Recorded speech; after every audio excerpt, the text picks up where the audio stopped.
Good evening. Thanks for joining us. Already approved by the Iowa Department of Transportation, a new Interstate 29 interchange will one day connect traffic to a growing industrial business park near Sioux City.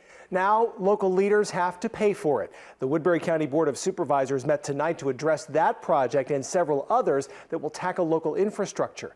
Tonight, supervisors unanimously approved funding from the Metropolitan Planning Organization to help build the South Bridge interchange. The project, which will connect to the South Bridge Industrial Park south of Sioux City, will now move into the developmental phase. It'll offer connections to Interstate 29, Old Highway 75, and Port Neal Road.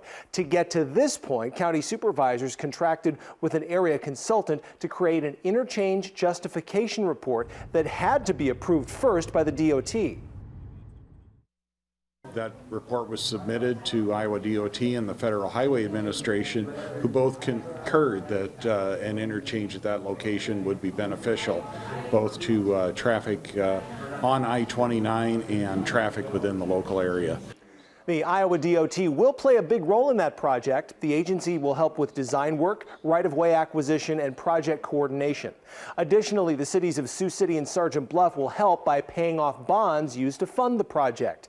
Supervisors also focused on another project tonight. Work will put a concrete overlay on Old Highway 75 from the Southern County line to 280th Street, excluding the city of Sloan. The work should be complete but in the 2025 fiscal year. Also tonight, members of the Woodbury County Sheriff's Office proposed moving funds around to help cover the cost of 5 new vehicles. The Sheriff's Office gets new vehicles every year, and the purchase is usually covered by their budget. The situation was different this year. There's been a shortage of cars in America, and so we ordered early just because we weren't sure when they were going to come in. Well, we got notified that they came in early. We were planning for them to come in after July 1, which we have our budget for then. The department has 55 vehicles. Wingert says in 3 years, a vehicle will log well over 100,000 miles, so he says it's important to replace them to save money on repairs.